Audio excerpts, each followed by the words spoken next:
All right, Angela. So tell me about your labor. um, well, I woke up at like around 8 o'clock in the morning. Well, first of all the night before I woke up about every hour, feeling uncomfortable and having to go to the bathroom. And I didn't think I was in labor though. Then 8 o'clock I woke up that morning and I had light contractions, more just like annoying little cramps. Not a big deal, but they were about 5 minutes apart. So I texted my doctor, or so I thought, and told her. And then they just kept, about the same time apart. And then... Where's the doctor at? Oh, my doctor was in San Diego. And she told me the day before, because I had an appointment the day before on Friday. She told me that she was going to be in San Diego, so I needed to keep in touch with her so that she told me as soon as I started having contractions to call or text her so that she could make sure that she got back here in time. So, anyway, but I didn't hear back from her. It's not a big deal. Then about 10:30, the contractions are getting a lot harder. I probably texted her once every hour with an update. But I was doing it, like I was handling the contractions. Just, I don't know, doing the things that Sylvia and my doula had talked about. Then, I don't know, was it around 11, I guess? Maybe 10:45, 11, I don't know. About 10:45, I think. I timed my contractions again, and they were 2 minutes and 30 seconds apart. And was that about 10:30 or 11? Maybe that was closer to a little bit after 11, I guess, okay. by then.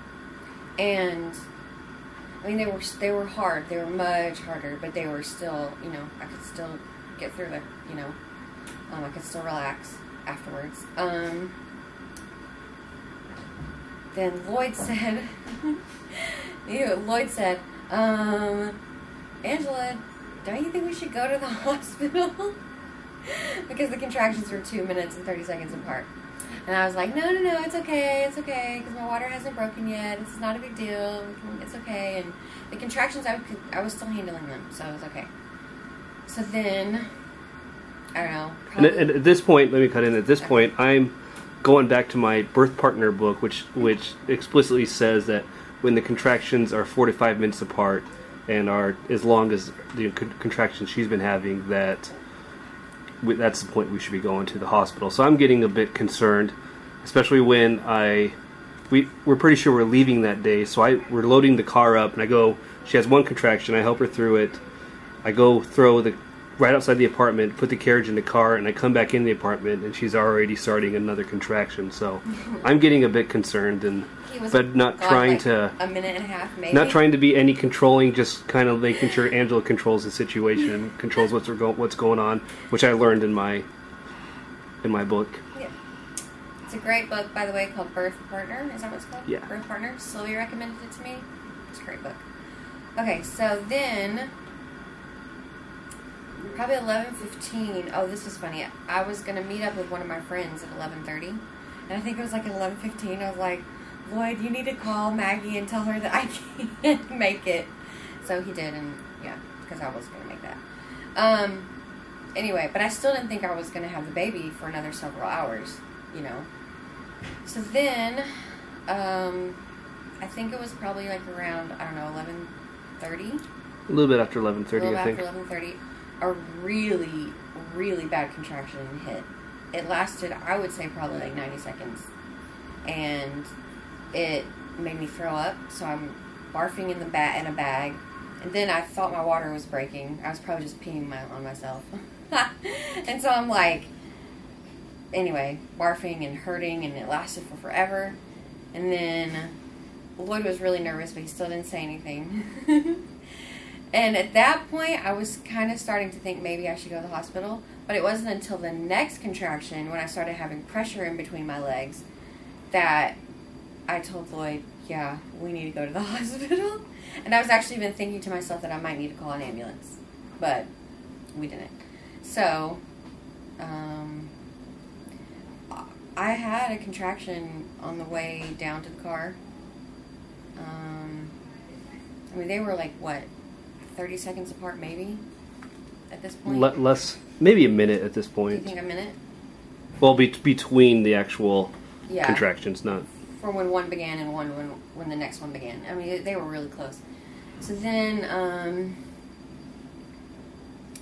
so we start driving, and and then in the car, the contractions were so much worse because I couldn't move around and hurt to sit.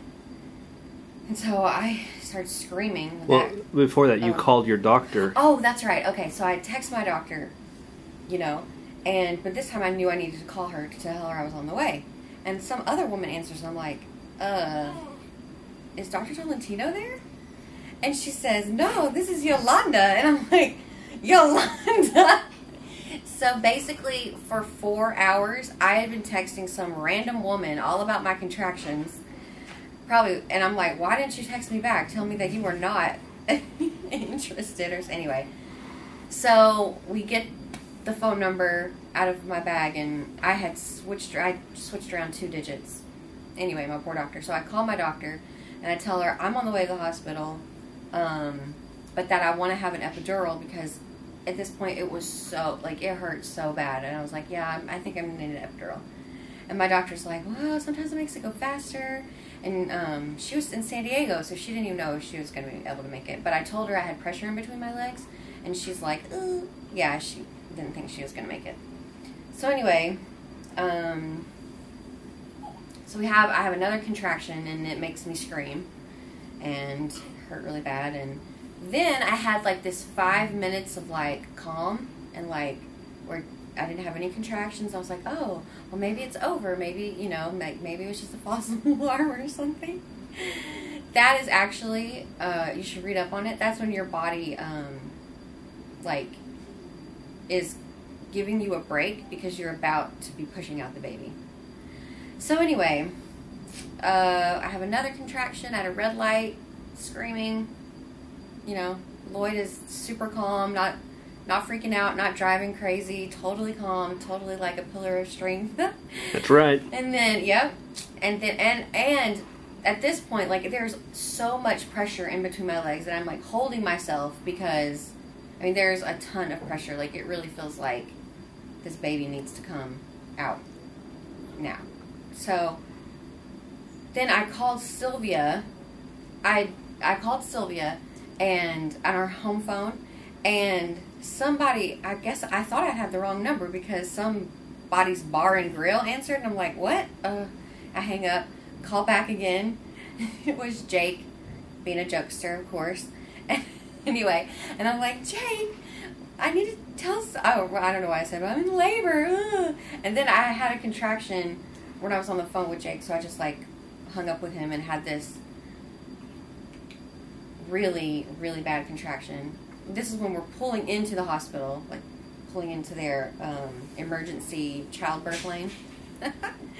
And she's like, I'm not comfortable. Anyway, so then, and it's a really, really bad one, and I'm like standing up, like trying to like push myself off the seat. I'm holding on to like that handle and screaming. I mean, I'm screaming. People are staring at me.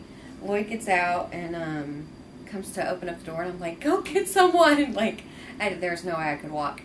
And luckily, there was what you saw. Or luckily, yeah. So so Angela screams out, "Go find someone!"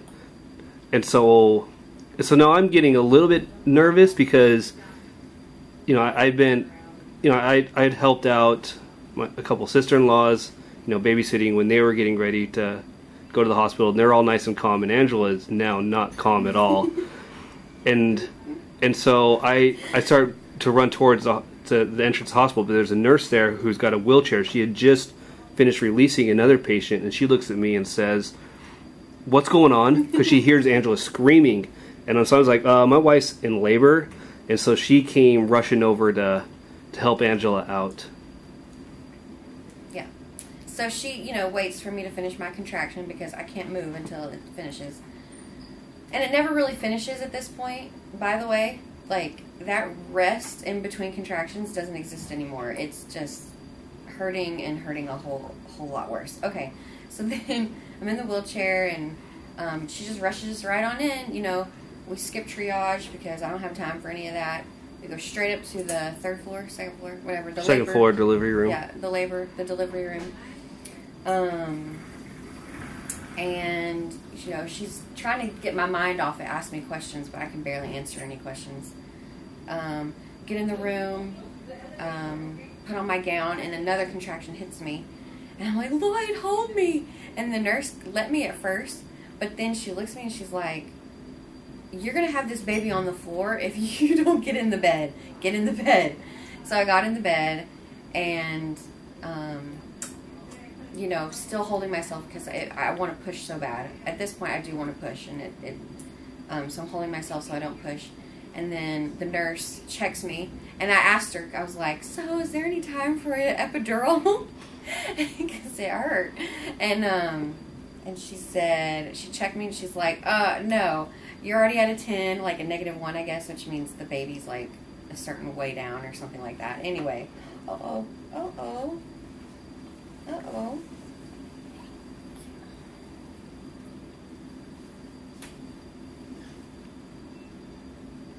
All right, so you're on the bed, feeling the pressure, And asking for an epidural. Okay. So, no, that's not going to happen. So, my doctor, there's no way that they can get there. They called her, let her know I'm having the baby, like, right now. She's 2 hours away. Okay, so she's not coming. Then the doctor that was on call, he just happened to be in our area of the hospital because he had just delivered a baby. And he was on his way, just walking by our room when he heard me screaming. And he comes in, he's like, what's going on? Like, can I help her? I don't know, something like that. He was nice. He was really funny, which I didn't appreciate till now. But I wasn't mean or anything. You know, I'm a nice person in pain. Anyway, so everyone just, like, snap. You know, like, got everything together really fast. And I forgot to mention, it was 11:55 when we got into the hospital. Yeah. So it's 11:55.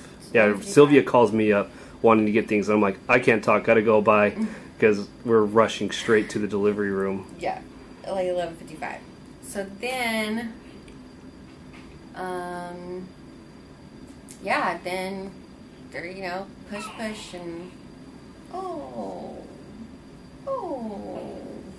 I'm pushing and whatever. When she comes out, I don't know how detailed you want to. Yeah, I mean, it was just the hospital was great because within minutes they had a full team in here.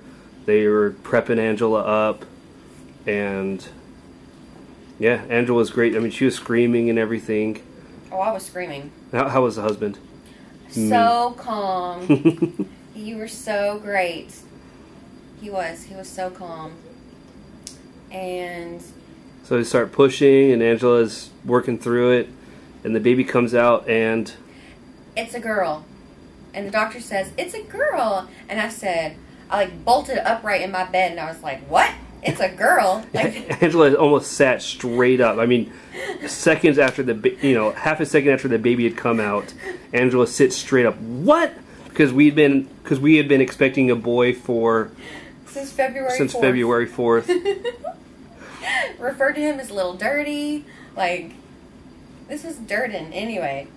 So, Lloyd, this was funny, though. Lloyd says this. Lloyd goes, doctor says, it's a girl. Lloyd says, it's a girl. Like, it's a girl. Like, and what did you ask the doctor? I asked the doctor if he was sure. The doctor's like, yeah, it's a girl. Like, I didn't believe it. Like, I looked at Lloyd, I'm like, Lloyd, is it a girl? Like, yeah, it's a girl. Because, I can't see anything. Anyway, so, that was kind of funny. And then the baby Marla went immediately onto Angela's chest. Yep.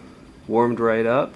Yep. And then we had to think for a while what we're going to name this girl. Yep. Because we never come to a consensus anyway, so worked out that we were going to have a boy. And there then, she is. And there she is, Marla Iyoko Erickson. And then just say born at 12:15. Oh yeah, we forgot one thing, Angela. What time was Marla born? She was born at 12:15. So what time did we get into the hospital? 11:55. So 20 minutes after we got into the hospital, Marla was born. Yeah. And so, I mean, it was really, Angela really should have listened to me when I first started saying, should we go to the hospital? Because had it been 5 more minutes later, this little girl, she could have been born in the car. Mazda.